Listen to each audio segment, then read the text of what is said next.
अध्याय 10वां। श्री साईं बाबा का रहन सहन, शयन पटिया, शिरडी में निवास, उनके उपदेश, उनकी विनयशीलता, नानावली, सुगम पथ। प्रारंभ। श्री साईं बाबा का सदा ही प्रेम पूर्वक स्मरण करो, क्योंकि वे सदैव दूसरों के कल्याणार्थ तत्पर तथा आत्मलीन रहते थे। उनका स्मरण करना ही जीवन और मृत्यु की पहेली हल करना है। साधनाओं में ये अति श्रेष्ठ तथा सरल साधना है, क्योंकि इसमें कोई द्रव्य व्यय नहीं होता।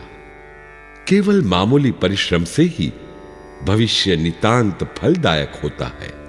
जब तक इंद्रियां बलिष्ठ हैं, क्षण क्षण इस साधना को आचरण में लाना चाहिए।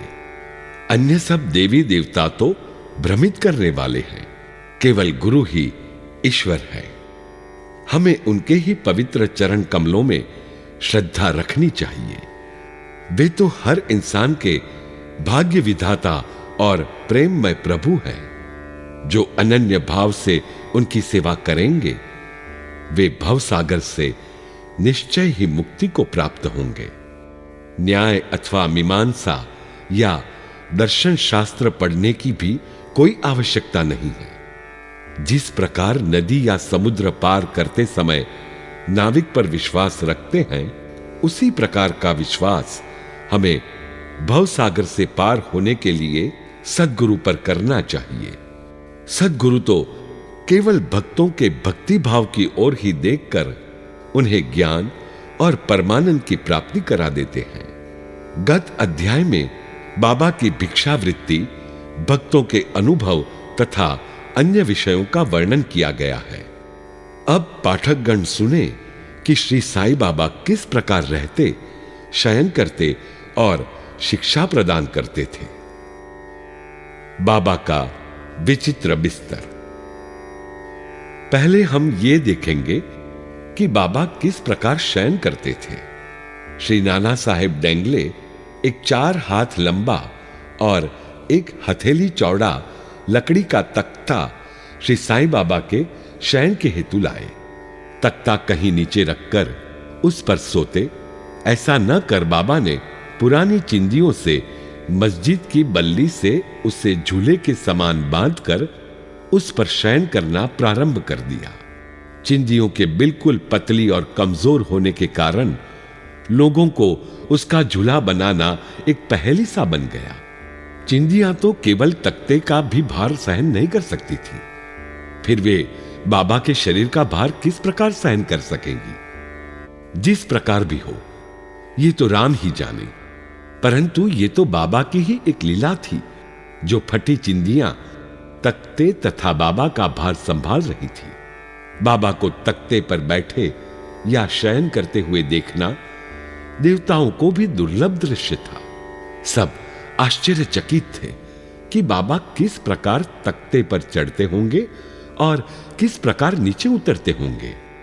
कौतूहलवश लोग इस रहस्योद्घाटन के हेतु दृष्टि लगाए रहते थे, परंतु ये समझने में कोई भी सफल न हो सका और इस रहस्य को जानने के लिए भीड़ उत्तरोत्तर बढ़ने लगी। इस कारण बाबा ने एक दिन तख्ता तोड़कर बाहर फेंक दिया। यद्यपि बाबा को अष्ट सिद्धियां प्राप्त थी, परंतु उन्होंने कभी भी उनका प्रयोग नहीं किया और न कभी उनकी ऐसी इच्छा ही हुई।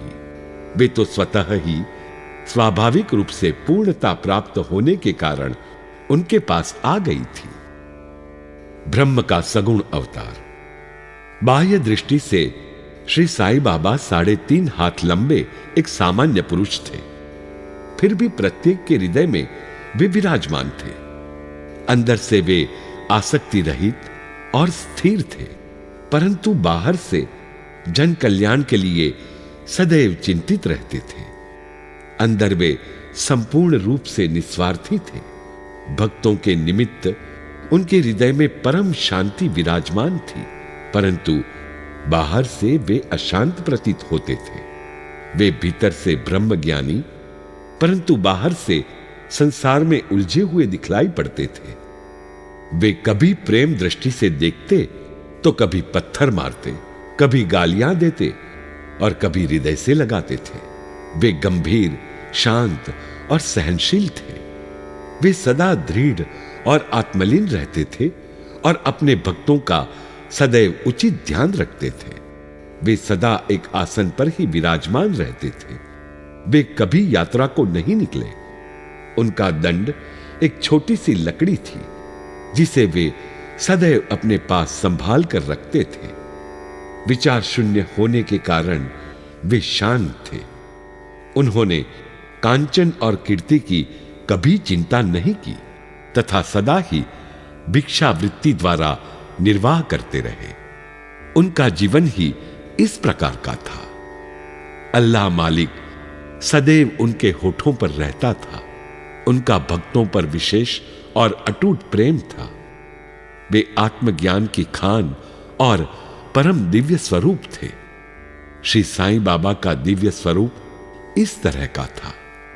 एक अपरिमित, अनंत, सत्य और अपरिवर्तनशील सिद्धांत जिसके अंतर्गत ये सारा विश्व है, श्री साईं बाबा में आविर्भूत हुआ था। ये अमूल्य निधि केवल सत्वगुण संपन्न और भाग्यशाली भक्तों को ही प्राप्त हुई। जिन्होंने श्री साईं बाबा को केवल मनुष्य या सामान्य पुरुष समझा या समझते हैं, वे यथार्थ में अभागे थे या है। श्री साईं बाबा के माता पिता तथा उनकी जन्म तिथि का ठीक ठीक पता किसी को भी नहीं है, तो भी उनके शिरडी में निवास के द्वारा इसका अनुमान लगाया जा सकता है। जब पहले पहल बाबा शिरडी में आए थे तो उस समय उनकी आयु केवल 16 वर्ष की थी। वे शिरडी में 3 वर्ष तक रहने के बाद फिर कुछ समय के लिए अंतर्धान हो गए। कुछ काल के उपरांत वे औरंगाबाद के समीप निजाम स्टेट में प्रकट हुए और चांद पाटिल की बारात के साथ पुनः शिरडी पधारे। उस समय उनकी आयु 20 वर्ष की थी। उन्होंने लगातार 60 वर्षों तक शिरडी में निवास किया और सन 1918 में महासमाधि ग्रहण की। इन तथ्यों के आधार पर हम कह सकते हैं कि उनकी जन्म तिथि सन 1838 के लगभग थी। बाबा का ध्येय और उपदेश। 17वीं शताब्दी यानी कि 1608 से 1681 में संत रामदास प्रकट हुए और उन्होंने यवनों से गायों और ब्राह्मणों की रक्षा करने का कार्य सफलतापूर्वक किया। परंतु 2 शताब्दियों के व्यतीत हो जाने के बाद हिंदू और मुसलमानों में वैमनस्य बढ़ गया और इसे दूर करने के लिए ही श्री साईं बाबा प्रकट हुए। उनका सभी के लिए यही उपदेश था कि राम जो हिंदुओं के भगवान है और रहीम जो मुसलमानों के खुदा है, एक ही है और उनमें किंचित मात्र भी भेद नहीं है। फिर तुम उनके अनुयायी क्यों पृथक पृथक रहकर परस्पर झगड़ते हो?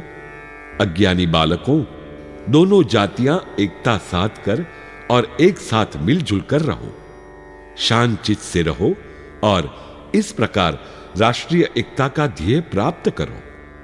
कलह और विवाद व्यर्थ है, इसीलिए न झगड़ो और न परस्पर प्राणघातक ही बनो।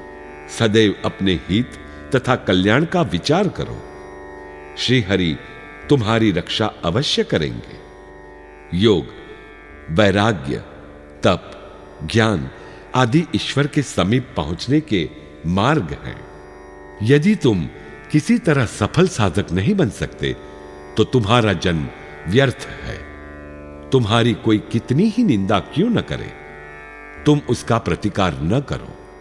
यदि कोई शुभ कर्म करने की इच्छा है तो सदैव दूसरों की भलाई करो। संक्षेप में यही श्री साईं बाबा का उपदेश है कि इसी कथनानुसार आचरण करने से भौतिक तथा आध्यात्मिक दोनों ही क्षेत्रों में तुम्हारी प्रगति होगी। सच्चिदानंद सद्गुरु श्री साईनाथ महाराज। गुरु तो अनेक हैं। कुछ गुरु ऐसे हैं जो द्वार द्वार हाथ में वीणा और करताल लिए अपनी धार्मिकता का प्रदर्शन करते फिरते हैं। वे शिष्यों के कानों में मंत्र फूंकते और उनकी संपत्ति का शोषण करते हैं। वे ईश्वर भक्ति तथा धार्मिकता का केवल ढोंग ही रचते हैं। वे वस्तुतः अपवित्र और अधार्मिक होते हैं। श्री साईं बाबा ने धार्मिक निष्ठा प्रदर्शित करने का विचार भी कभी मन में नहीं किया।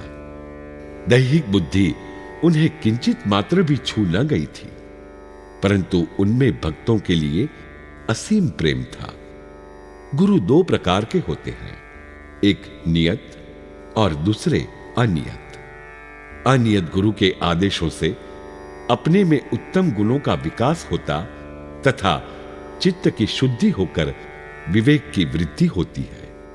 वे भक्ति पथ पर लगा देते हैं, परंतु नियत गुरु की संगति मात्र से द्वैत बुद्धि का राज शीघ्र हो जाता है। गुरु और भी अनेक प्रकार के होते हैं जो भिन्न भिन्न प्रकार की सांसारिक शिक्षाएं प्रदान करते हैं। यथार्थ में जो हमें आत्मस्थित बनाकर इस भवसागर से पार उतार दे, वही सद्गुरु है। श्री साईं बाबा उसी कोटि के सद्गुरु थे। उनकी महानता अवर्णनीय है। जो भक्त बाबा के दर्शनार्थ आते, उनके प्रश्न करने के पूर्व ही बाबा उनके समस्त जीवन की त्रिकालिक घटनाओं का पूरा पूरा विवरण कह देते थे। वे समस्त भूतों में ईश्वर दर्शन किया करते थे। मित्र और शत्रु उन्हें दोनों एक समान थे। वे निस्वार्थी तथा दृढ़ थे। भाग्य और दुर्भाग्य का उन पर कोई प्रभाव न था। वे कभी संशयग्रस्त नहीं हुए। देहधारी होकर भी उन्हें देह की किंचित मात्र आसक्ति न थी। देह तो उनके लिए केवल एक आवरण मात्र था। यथार्थ में तो वे नित्य मुक्त थे। वे शिरडीवासी धन्य हैं जिन्होंने श्री साईं बाबा की ईश्वर रूप में उपासना की। सोते जागते, खाते पीते, वाड़े या खेत तथा घर में अन्य कार्य करते हुए भी वे लोग सदैव उनका स्मरण तथा गुणगान करते थे। साईं बाबा के अतिरिक्त दूसरा कोई ईश्वर वे मानते ही न थे। शिरडी की नारियों के प्रेम की माधुरी का तो कहना ही क्या है। वे बिल्कुल भोली बाली थी। उनका पवित्र प्रेम उन्हें ग्रामीण भाषा में भजन रचने की सदैव प्रेरणा देता रहता था। यद्यपि वे शिक्षित न थी, तो भी उनके सरल भजनों में वास्तविक काव्य की झलक थी। ये कोई विद्वता न थी, वरन उनका सच्चा प्रेम ही इस प्रकार की कविता का प्रेरक था। कविता तो सच्चे प्रेम का प्रकट स्वरूप ही है, जिसमें चतुर श्रोतागण ही यथार्थ दर्शन या रसिकता का अनुभव करते हैं। बाबा की विनयशीलता। ऐसा कहते हैं कि भगवान में 6 प्रकार के विशेष गुण होते हैं: कीर्ति, श्री, वैराग्य, ज्ञान, ऐश्वर्य और उदारता। श्री साईं बाबा में भी ये सब गुण विद्यमान थे। उन्होंने भक्तों की इच्छा पूर्ति के निमित्त ही सगुण अवतार धारण किया था। उनकी कृपा बड़ी ही विचित्र थी। भक्तों के हेतु वे अपने श्रीमुख से ऐसे वचन कहते जिनका वर्णन करने का सरस्वती भी साहस न कर सकती। उनमें से यहां पर एक रोचक नमूना दिया जाता है। बाबा अति विनम्रता से इस प्रकार बोलते: दासानुदास, मैं तुम्हारा ऋणी हूं। कैसी विनम्रता है। यद्यपि बाह्य दृष्टि से बाबा विषय पदार्थों का उपभोग करते हुए प्रतीत होते थे, परंतु उन्हें किंचित मात्र भी उनकी गंध न थी और न ही उनके उपभोग का ज्ञान था। वे खाते अवश्य थे, परंतु उनकी जिह्वा को कोई स्वाद न था। वे नेत्रों से देखते थे, परंतु उस दृश्य में उनकी कोई रुचि न थी। काम के संबंध में वे हनुमान सदृश अखंड ब्रह्मचारी थे। उन्हें किसी पदार्थ में आसक्ति न थी। वे शुद्ध चैतन्य स्वरूप थे, जहां समस्त इच्छाएं, अहंकार और अन्य चेष्टाएं विश्राम पाती थी। संक्षेप में वे निस्वार्थ, मुक्त और पूर्ण ब्रह्म थे। इस कथन को समझने के हेतु एक रोचक कथा का उदाहरण यहां दिया जाता है। नानावली। शिरडी में नानावली नाम का एक विचित्र और अनोखा व्यक्ति था। वो बाबा के सब कार्यों की देखभाल किया करता था। एक समय जब बाबा गादी पर विराजमान थे, वो उनके पास पहुंचा। वो स्वयं ही गादी पर बैठना चाहता था, इसलिए उसने बाबा को वहां से हटने को कहा। बाबा ने तुरंत गादी छोड़ दी और तब नानावली वहां विराजमान हो गया। थोड़े समय वहां बैठकर वो उठा और बाबा को अपना स्थान ग्रहण करने को कहा। बाबा पुनः आसन पर बैठ गए। ये देखकर नानावली उनके चरणों पर गिर पड़ा। इस प्रकार अनायास ही आज्ञा दिए जाने और वहां से उठाए जाने के कारण बाबा में किंचित मात्र भी अप्रसन्नता की झलक न थी। सुगम पथ, संतों की कथाओं का श्रवण करना और उनका समागम। यद्यपि बाह्य दृष्टि से श्री साईं बाबा का आचरण सामान्य पुरुषों के सदृश ही था, परंतु उनके कार्यों से उनकी असाधारण बुद्धिमत्ता और चतुराई स्पष्ट ही प्रतीत होती थी। उनके समस्त कर्म भक्तों की भलाई के निमित्त ही होते थे। उन्होंने कभी भी अपने भक्तों को किसी आसन या प्राणायाम के नियमों अथवा किसी उपासना का आदेश कभी नहीं दिया और न उनके कानों में कोई मंत्र ही फूंका। उनका तो सभी के लिए यही कहना था कि चातुर्य त्याग कर सदैव साईं साईं स्मरण करो। इस प्रकार आचरण करने से समस्त बंधन छूट जाएंगे और तुम्हें मुक्ति प्राप्त हो जाएगी। पंचाग्नि, तप, त्याग, स्मरण, अष्टांग योग आदि का साध्य होना केवल ब्राह्मणों को ही संभव है। मन का कार्य विचार करना है। बिना विचार किए वो एक क्षण भी नहीं रह सकता। यदि तुम उसे किसी विषय में लगा दोगे तो वो उसी का चिंतन करने लगेगा, और यदि उसे गुरु को अर्पण कर दोगे तो वो गुरु के संबंध में ही चिंतन करता रहेगा। आप लोग बहुत ध्यानपूर्वक साईं की महानता और श्रेष्ठता श्रवण कर चुके हैं। ये कथाएं सांसारिक भय को निर्मूल कर आध्यात्मिक पथ पर आरूढ़ करती हैं। इसलिए इन कथाओं का हमेशा श्रवण और मनन करो तथा आचरण में भी लाओ। सांसारिक कार्यों में लगे रहने पर भी अपना चित्त साईं और उनकी कथाओं में लगाए रहो।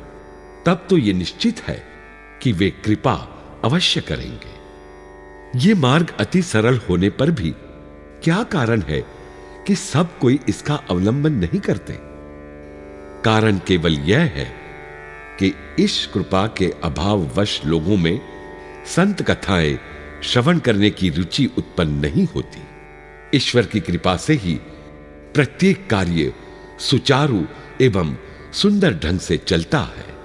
संतों की कथा का श्रवण ही संत समागम सदृश है। संत सानिध्य का महत्व अति महान है। उससे दैहिक बुद्धि, अहंकार और जन्म मृत्यु के चक्र से मुक्ति हो जाती है। हृदय की समस्त ग्रंथियां खुल जाती है और ईश्वर से मिलन हो जाता है, जो चैतन्य घन स्वरूप है। विषयों से निश्चय ही विरक्ति बढ़ती है तथा दुखों और सुखों में स्थिर रहने की शक्ति प्राप्त हो जाती है और आध्यात्मिक उन्नति सुलभ हो जाती है। यदि तुम कोई साधन जैसे नाम स्मरण, पूजन या भक्ति इत्यादि नहीं करते, परंतु अनन्य भाव से केवल संतों के ही शरणागत हो जाओ, तो वे तुम्हें आसानी से भवसागर के पार उतार देंगे।